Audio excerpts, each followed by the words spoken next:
Bismillahirrahmanirrahim. Assalamualaikum warahmatullahi wabarakatuh. Alhamdulillah, alhamdulillahilladzi hadana lihada wa ma kunna linahtadiya laula an hadanallah. Asyhadu an la ilaha illallah wahdahu la syarikalah wa asyhadu anna Muhammadan abduhu wa rasuluhu la nabiyya wa la rasula ba'dah. Allahumma salli wa sallim wa barik ala rasulillah wa ala alihi wa sahbihi wa man walah wa la hawla wa la quwata illa billah. Rabbi shrah li sadri wa yassir li amri wahlul 'uqdatam min lisani yafqahu qawli. Bapak-bapak, ibu-ibu, saudara-saudari jamaah kajian Ahad pagi Masjid Syukur rahimani wa rahimakumullah ta'ala. Saya selaku pengisi kajian Ahad pagi mengucapkan taqabbalallahu minna wa minkum kullu amin wa antum bi khairin. Semoga amal ibadah kita di bulan Ramadan ini diterima oleh Allah Subhanahu wa taala. Allahumma amin. Selain itu, saya selaku pengisi kajian Ahad pagi, apabila di dalam menyampaikan, di dalam tutur kata maupun tingkah laku ada yang tidak berkenan di dalam hati Bapak Ibu semua, saya mengucapkan mohon maaf yang sebesar-besarnya, karena momentum kita ini masih di bulan Syawal, yang mana bulan Syawal itu identik dengan saling bermaaf-maafan. Saya sedikit menceritakan tentang sifat Nabi yang pemaaf. Pada suatu ketika Sayyidah Aisyah radhiyallahu taala anha meminta amalan kepada Nabi, yaitu amalan yang bisa diamalkan saat menjemput malam Lailatul Qadar. Kemudian Nabi mengajarkan kepada Sayyidah Aisyah untuk memperbanyak doa Allahumma innaka afuwun tuhibbul afwa fa'fu anni, yang artinya adalah Allahumma innaka afuwun, ya Allah, sesungguhnya engkau adalah Zat yang pemaaf, tuhibbul afwa, engkau sangat mencintai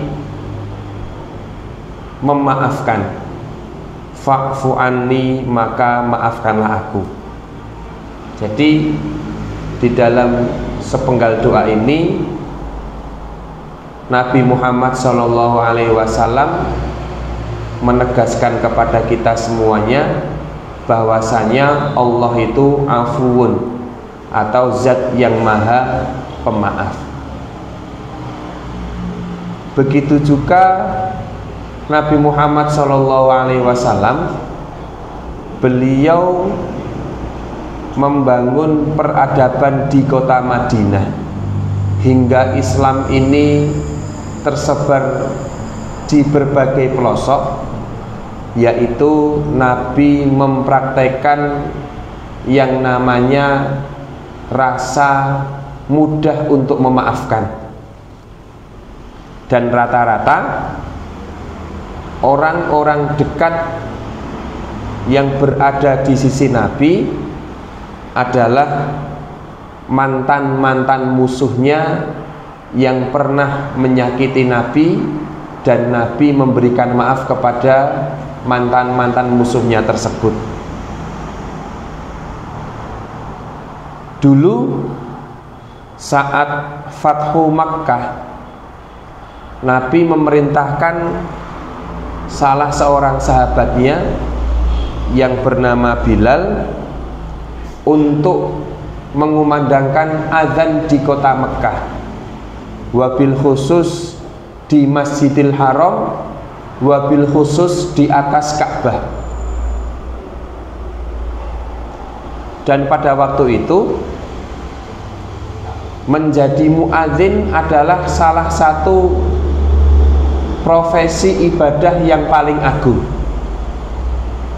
Padahal orang-orang Mekah, mereka itu sangat menganggap hina orang-orang yang berkulit hitam dan terutama berasal dari Afrika, dan dianggap orang-orang yang berkulit hitam itu kastanya kasta paling terendah. Mereka kaget ada seorang yang menjadi mantan budak, kemudian memiliki profesi yang sangat prestisius, yaitu profesi sebagai muadzin atau tukang azan, yang mana azannya di atas Ka'bah. Kemudian ada seorang yang sangat bangsawan di kota Mekah yang bernama Attab bin Usaid. Attab bin Usaid niku wonge gembremeng. Dia itu menggerutu. Menggerutunya seperti ini: beruntung sekali bapakku sudah meninggal dunia, karena seandainya bapakku ini masih hidup, maka bapakku akan melihat burung gagak yang sedang azan di atas Ka'bah. Burung gagak itu kan hitam. Itu Attab bin Usaid itu beruntung bapakku sudah mati. Seandainya bapakku masih hidup, niscaya akan melihat seekor burung gagak yang sedang azan di atas Ka'bah. Itu sambil menggerutu. Nah, kemudian ada Abu Sufyan yang mendengar Attab bin Usaid ini gembremeng. Lalu Abu Sufyan bilang gini, ini nek modele wong Jawa ngene. Attab, hati-hati. Nah, Muhammad kuwi wonge waskita. Waskita itu dia tahu sebelum orang lain tahu. Attab, kamu itu hati-hati. Muhammad itu orangnya waskita. Sebelum orang lain tahu, beliau itu tahu dulu. Kemudian ternyata setelah Attab bin Usaid itu menggerutu, tiba-tiba Nabi Muhammad SAW mendatangi Attab bin Usaid, dan kemudian Nabi menceritakan, wahai Attab, aku tadi mendengar apa yang kamu ucapkan mengenai Bilal, maka perbuatan itu perbuatan yang tidak baik. Jadi Nabi itu tahu apa yang diucapkan Attab mengenai Bilal. Setelah Attab tahu tentang keagungan daripada Nabi, Attab langsung bersyahadat. Dan yang luar biasa apa? Yang luar biasa adalah saat Nabi meninggalkan kota Mekah, orang yang dijadikan gubernur Mekah di zaman Nabi adalah Attab bin Usaid, yang mana dia orang yang menghardik tentang si burung gagak yang hitam alias Bilal. Jadi itu saking pemaafnya Nabi, orang yang menyakiti Bilal pun oleh Nabi dijadikan sebagai gubernur kota Mekah. Kemudian Nabi itu pernah berperang di Gunung Uhud, sehingga perang ini dinamakan dengan Perang Uhud, yang mana yang menjadi panglima perangnya orang kafir Quraisy Mekah adalah Khalid bin Walid. Di perang Uhud tersebut banyak sekali sahabat-sahabat Nabi yang meninggal dunia. Bahkan Nabi Muhammad SAW, beliau terkena anak panah sehingga pipi beliau robek dan gigi berham beliau terputus. Akan tetapi saat Khalid bin Walid masuk Islam, yang terjadi adalah Khalid bin Walid yang dulu menjadi musuh Islam banyak membunuh sahabat yang pernah melukai fisik Rasulullah SAW. Oleh Nabi Muhammad SAW dijadikan sebagai salah satu panglima umat Islam, dan beliau termasuk salah satu panglima umat Islam yang paling agung. Sampai-sampai Khalid bin Walid oleh para ulama diberikan gelar dengan gelar Saifullah, atau pedangnya Allah Subhanahu wa ta'ala. Kita bayangkan kalau Nabi itu tidak memiliki sifat pemaaf. Kita bayangkan Nabi itu tidak memiliki sifat pemaaf, niscaya tidak akan pernah ada Islam yang sampai ke Indonesia. Jadi sifat pemaaf itu rata-rata dimiliki oleh orang-orang yang besar. Atas keagungan seseorang itu biasanya tergantung dari sifat pemaaf dari orang tersebut. Saya itu pernah mendengar ceramah di media sosial, ceramahnya salah seorang kiai karismatik dari Rembang. Beliau bernama Kiai Haji Maimun Zubair. Beliau itu punya musuh debat yang bernama Najih, dan Najih ini orang Muhammadiyah. Mbah Maimun bilang begini, saya itu sering sekali debat dengan Najih, orang Muhammadiyah, dan sering kalah kalau debat. Itu yang bilang adalah Mbah Maimun. Lah, saat istri beliau hamil dan setelah melahirkan, Mbah Maimun itu menamakan salah satu putranya dengan nama Najih, agar ada orang Muhammadiyah yang hebat bernama Najih dan orang NU yang hebat bernama Najih, yang sekarang namanya Gus Najih Maimun. Nah, itu orang-orang hebat itu pasti hidupnya penuh dengan rasa maaf. Nah, jadi Bapak Ibu yang kami hormati, di bulan Syawal ini alangkah baiknya kita itu saling memaafkan. Apakah kita meminta maaf kalau kita bersalah, adapun jika orang lain bersalah kepada kita, maka kita pun juga memberikan maaf kepada orang yang bersalah. Meskipun saya sampaikan, niat yang baik dan amalan yang baik belum tentu diterima baik oleh orang lain. Tapi kadang-kadang niat yang baik dan amalan yang baik belum tentu diterima baik oleh orang lain. Dan ini manfaatnya kita meminta maaf. Jadi dulu Nabi itu memiliki sahabat yang bernama Abu Salamah. Abu Salamah, beliau itu salah satu sahabat yang mulia, dan beliau mengikuti perang Uhud bersama Nabi. Dan di perang Uhud tersebut Abu Salamah ini meninggal dunia. Lah, sebelum Abu Salamah meninggal dunia, istrinya yang bernama Ummu Salamah, dia pernah berjanji. Apa janjinya? Kalau Abu Salamah meninggal dunia, saya, yaitu Ummu Salamah, tidak akan pernah menikah selama-lamanya. Itu janjinya Ummu Salamah.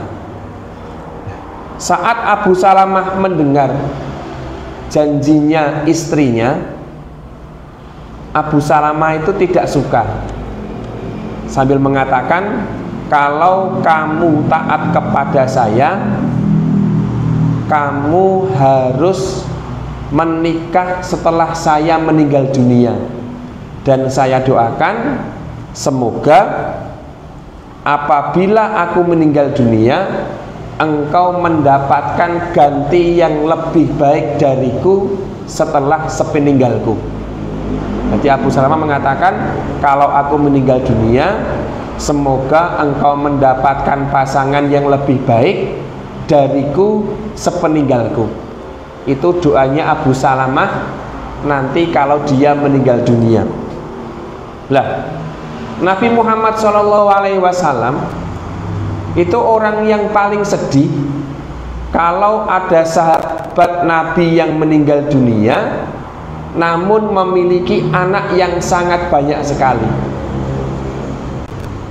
Karena Abu Salamah wafat, Ummu Salamah ini menjanda, dan Ummu Salamah itu banyak memiliki anak, dan Nabi itu paling sedih kalau ada janda yang suaminya meninggal dunia disebabkan oleh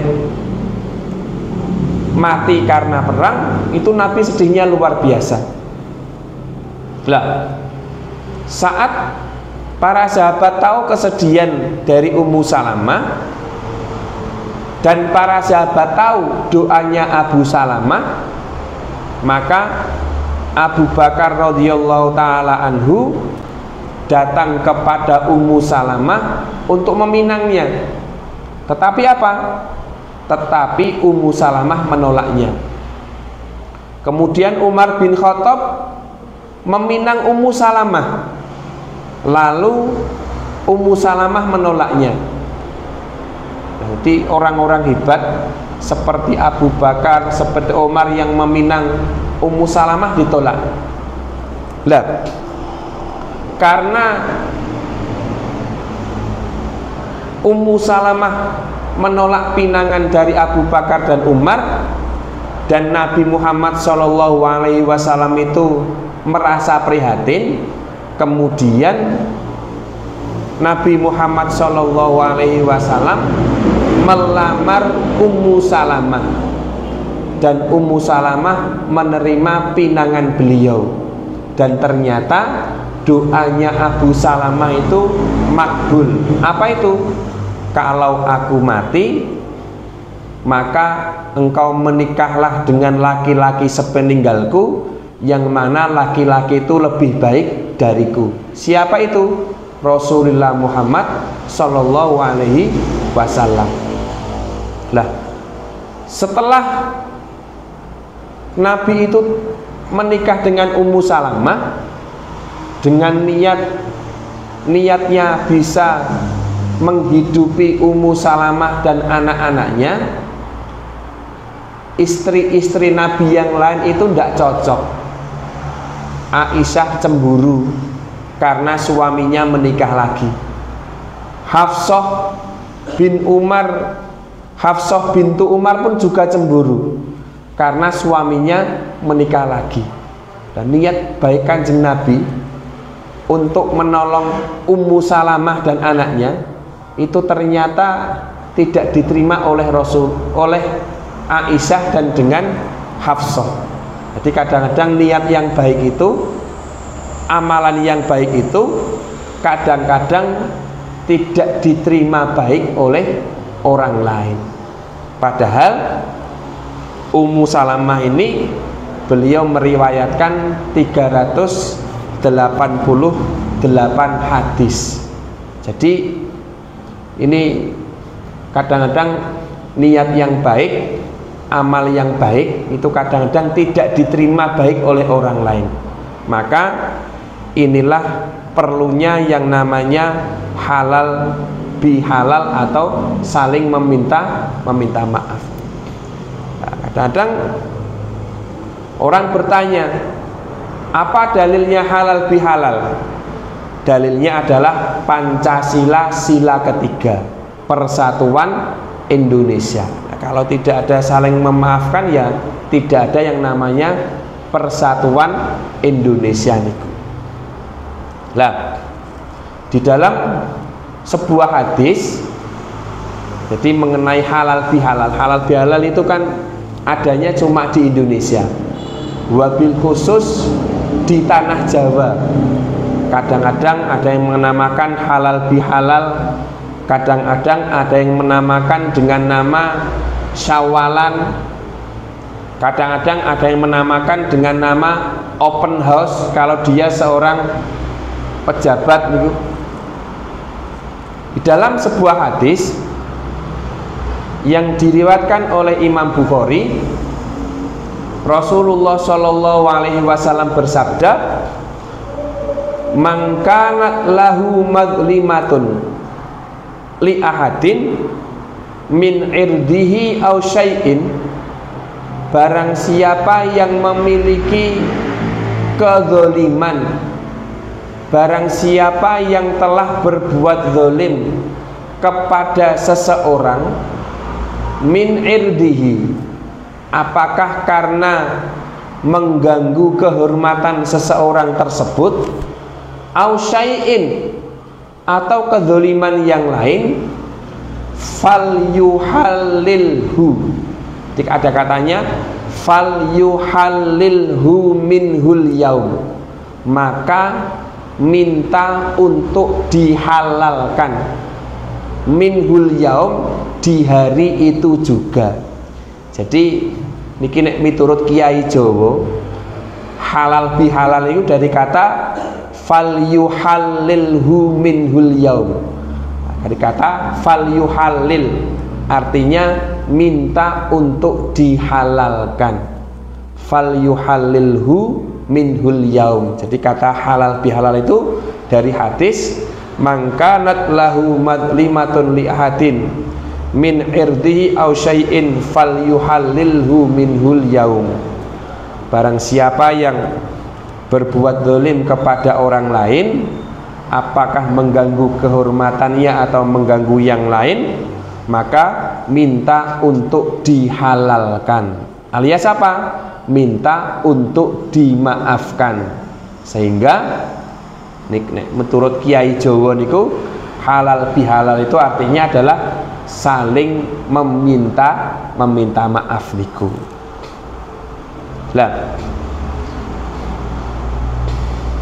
Bapak-bapak yang kami hormati, lah setelah kita membahas halal bihalal, maka kita membahas tentang keutamaan, atau ada makalah yang saya sampaikan kepada jenengan, yang saya print, yaitu tentang kumpulan kajian hukum-hukum yang berkaitan dengan puasa 6 hari di bulan Syawal.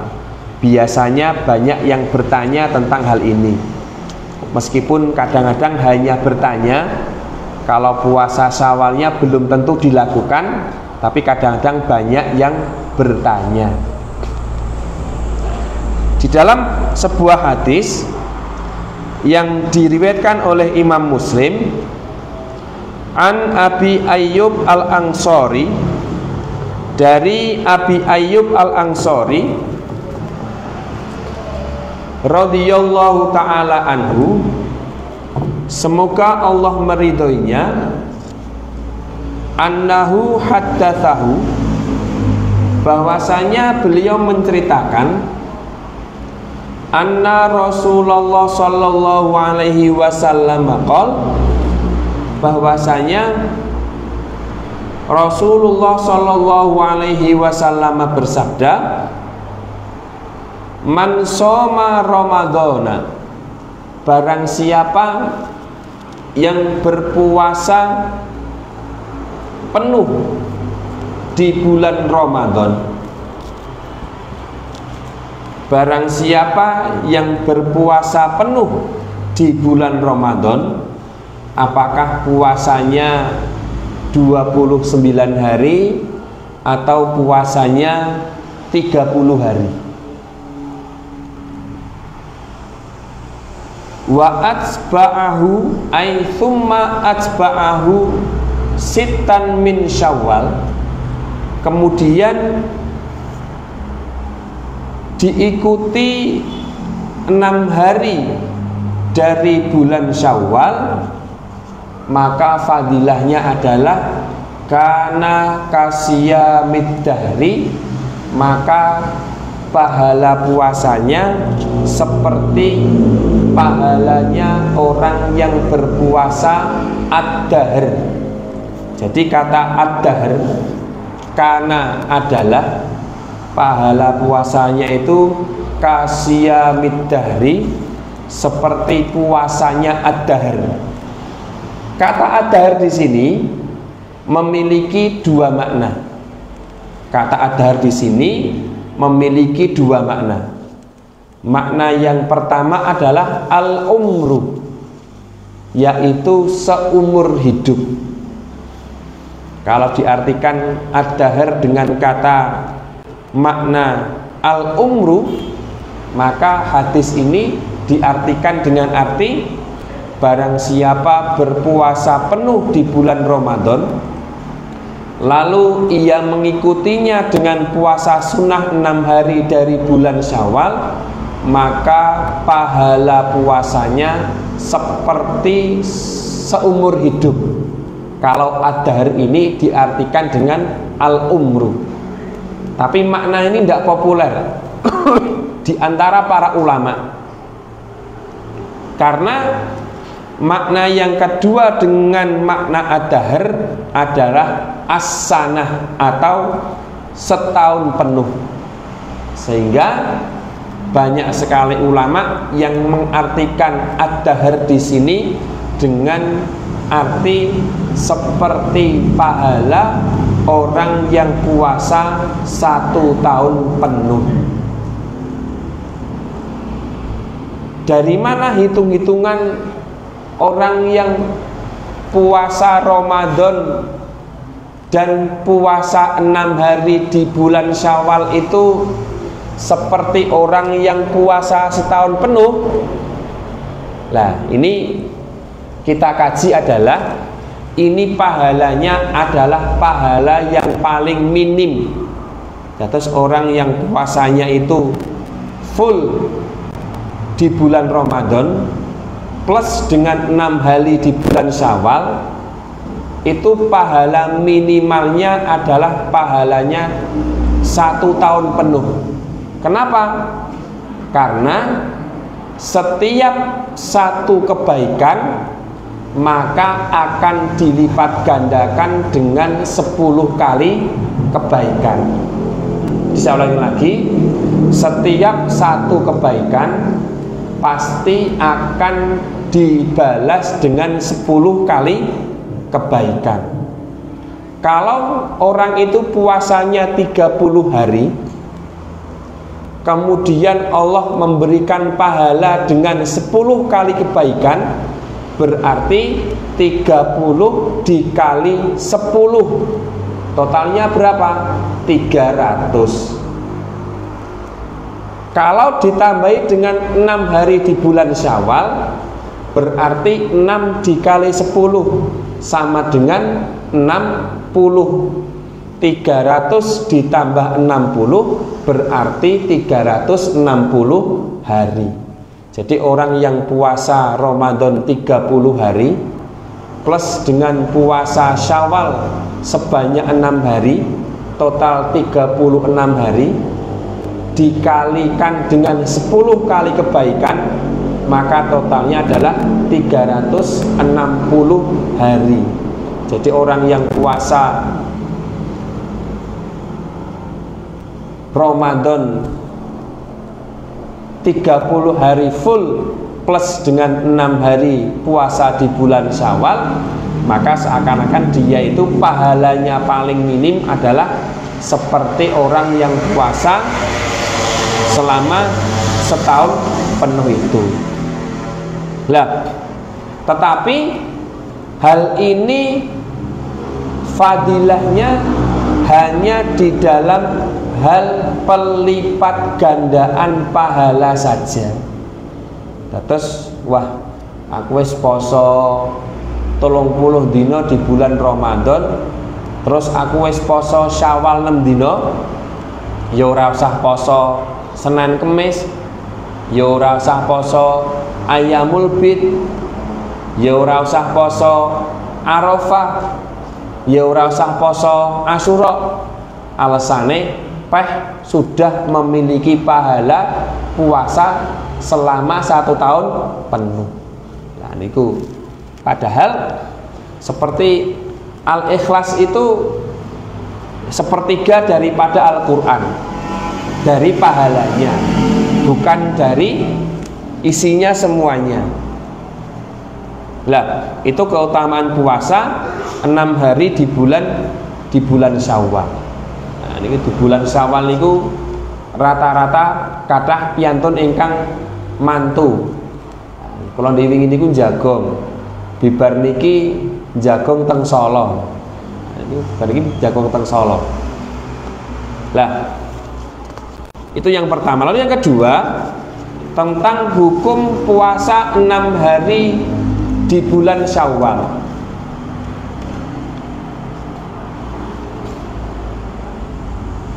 Mayoritas ulama mengatakan bahwasanya puasa di bulan Syawal selama 6 hari ini hukumnya adalah sunnah atau perbuatan yang amat sangat ditekankan. Apa dalilnya? Dalilnya hadis di atas atau hadis yang diriwayatkan oleh Abu Ayyub Al-Ansari. Hadisnya sahih dan hadisnya sharih. Hadisnya sahih dan hadisnya sharih, isinya gamblang. Sehingga Imam Nawawi mengatakan bahwasanya hadis Abu Ayyub Al-Ansari ini terdapat dalil yang sahih dan sharih secara gamblang di dalam mazhab Imam Syafi'i, mazhab Hambali, mazhab Dawud Az-Zahiri, dan mazhab-mazhab yang lain tentang kesunahan puasa 6 hari di bulan Syawal ini. Dan ini adalah pendapat dari jumhur ulama, dan ini pendapat yang paling kuat. Meskipun apa? Meskipun di dalam mazhab Malikiyah atau mazhabnya Imam Malik mengatakan bahwasanya puasa 6 hari di bulan Syawal itu hukumnya adalah makruh. Apa alasannya? Alasannya sederhana, karena Imam Malik yang hidup di kota Madinah tidak mengetahui satu ahli ilmu pun di kota Madinah yang puasa 6 hari di bulan Syawal. Terus Imam Malik mengatakan ya hukumnya makruh. Apa alasannya? Kiaiku ning Madinah ora nek sing poso di bulan Syawal niku kata Imam Malik. Lah bagaimana terhadap status hadis Abu Ayyub Al-Ansari itu? para ulama mengatakan bisa jadi hadis keutamaan puasa 6 hari di bulan Syawal, Imam Malik belum mendengar hadis tersebut, sehingga beliau mengatakan hukumnya adalah makruh. Itu kemungkinan yang pertama. Kemungkinan yang kedua, kata para ulama, Imam Malik tahu tentang hadis tersebut, tetapi Imam Malik menganggap hadis itu tidak sahih. Jadi berhusnudzon kepada Imam Malik yang mengatakan mengamalkan puasa 6 hari di bulan Syawal itu makruh. Ya bisa jadi hadis ini belum sampai kepada Imam Malik, dan bisa jadi kalau Imam Malik sudah tahu, hadisnya dianggap sebagai hadis yang tidak sahih itu. Itu kata sebagian ulama yang berprasangka baik kepada Imam Malik. Kemudian mazhab Malikiyah yang mengatakan puasa 6 hari di bulan Syawal itu makruh disebabkan Imam Malik tidak mengetahui seorang pun dari ahli ilmu yang mengamalkan puasa tersebut. Mazhab Malikiyah mengatakan bahwasanya agar masyarakat awam tidak menganggap puasa tersebut bagian dari puasa di bulan Ramadan. Nggih, karena kan nggih namanya Syawal itu kan bulan makan-makan. Jadi agar tidak dianggap sebagai bagian daripada bulan Ramadan, sehingga ulama Malikiyah menjelaskan kemakruhan puasa ini terjadi apabila memenuhi 3 syarat atau minimal 1 syarat. Yang pertama, ini menurut mazhab Maliki itu bagaimana?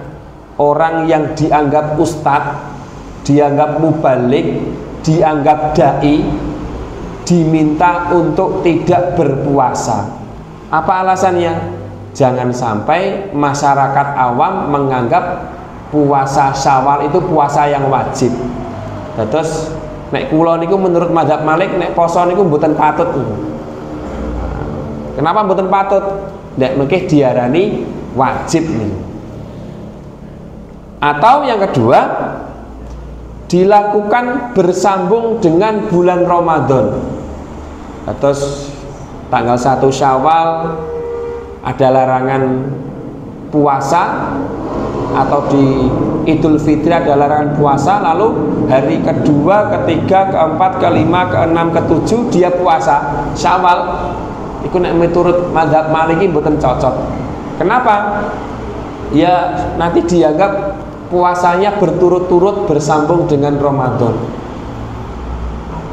Lalu yang ketiga, apabila dilakukan berturut-turut atau bersambung, ya mungkin tidak tanggal 2 sampai 7, tapi tanggal 10, 11, 12, 13, 14, 15. Nah itu kalau ini dilakukan, yaitu dilakukan oleh ulama atau bersambung dengan bulan Ramadan atau dilakukan secara berturut-turut, maka menurut mazhab Maliki itu bukan cocok.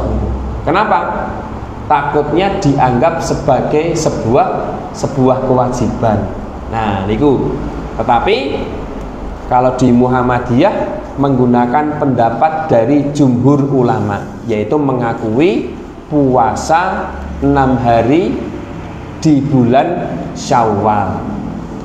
Nah, di sini sudah kalau tuliskan. Kalau diwingi sinau niki sampai jam 11 nih, bukan setengah kali 11 nih. Lalu untuk selanjutnya, pembahasan yang ketiga, apa hukumnya menggabung niat puasa Syawal dengan yang lainnya. Apa hukumnya? Menggabung puasa Syawal dengan puasa yang lainnya. Apakah itu puasanya adalah puasa wajib? Apakah itu puasanya puasa qadha? Apakah itu puasanya puasa sunnah? Maka para ulama berbeda pendapat. Ada yang mengatakan boleh menggabungkan niat puasa Syawal dengan puasa mengqadha di bulan Ramadan. Itu biasanya ibu-ibu niku. Ibu-ibu atau mbak-mbak yang mengalami menstruasi di bulan Ramadan, ada ulama yang mengatakan hukumnya boleh niati ngodok nyaur utang poso plus diniati dengan puasa di bulan Syawal. Sebagian ulama mengatakan hukumnya boleh dan keduanya sah. Tapi apa? Tapi ia mendapatkan pahala tidak sebanyak orang yang mendapatkan pahala puasa mengqadha sendiri puasanya, dan yang kedua puasa Syawalnya pun juga sendiri. Itu yang pertama. Akan tetapi sebagian ulama mengatakan hukumnya tidak boleh menggabungkan keduanya, ya puasa Syawal plus dengan nyarutang poso. Itu kalau niatnya digabungkan tidak boleh, dan puasanya dianggap puasa yang tidak sah karena harus sendiri-sendiri, katanya seperti itu. Nah, ini sebagian ulama mengatakan seperti itu. Lah, kalau kita perhitungkan lagi, maka kalau kita lihat dari sisi keafdolannya, maka ada 3 derajat apabila kita puasa sunnah di bulan Syawal. Yang pertama, yang paling agung adalah dia mendahulukan nyarutang poso. Setelah itu dia berpuasa 6 hari di bulan Syawal. Niku sing paling afdol nggih. Jadi contohnya mbak-mbak atau ibu-ibu punya hutang puasa 7 hari. Lalu dia yang pertama mendahulukan nyarutang poso 7 hari tersebut. Setelah selesai dia nyarutang poso 7 hari, kemudian di hari yang lain di bulan Syawal juga dia puasa 6 hari di bulan Syawal. Niku sing paling saya janjian ini. Tapi nggih rata-rata males. Wah wis koyok poso wae ini. Nah, rata-rata nggih keset. Tapi ini yang paling afdol. Dia mengqadha didahulukan, nyarutang poso didahulukan. Setelah selesai dia puasa di bulan Syawal selama 6 hari itu. Lah, ini para ulama tidak ada yang ikhtilaf. Jadi keluar dari ikhtilaf itu sebuah kebaikan. Ini yang paling pertama. Lalu derajat yang kedua yaitu dia mendahulukan puasa 6 hari di bulan Syawal, kemudian dia mengqadha puasanya, apakah mengqadhanya di bulan Syawal atau di luar bulan Syawal.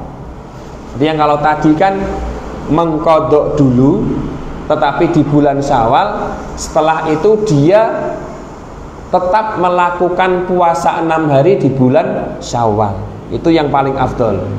Nah, derajat yang kedua, dia mendahulukan puasa 6 hari di bulan Syawal, kemudian dia mengqadhanya atau nyarutang. Nyarutangnya boleh di bulan Syawal atau di luar bulan Syawal. Lalu niki yang paling minimalis. Apa itu? Menggabungkan puasa 6 hari di bulan Syawal dengan mengkodok puasa atau nyarutang poso nih. Nah niku yang paling derajat yang paling rendah. Tapi derajat yang paling rendah itu keutamaan yang bain, ya cuma di antara nih. Nah, tapi kan ini kalau melakukan derajat yang paling yang ketiga ini, ya dia melakukan puasa yang masuk di dalam ikhtilafnya para ulama antara boleh dan tidak boleh. Nah niki dalile napa? Niku mboten dalile niki. Ini cuma pendapat dari ulama niki. Niki pendapat dari ulama nih. Lalu akan tetapi niki kula ringkas saja, mungkin bisa dipelajari sendiri.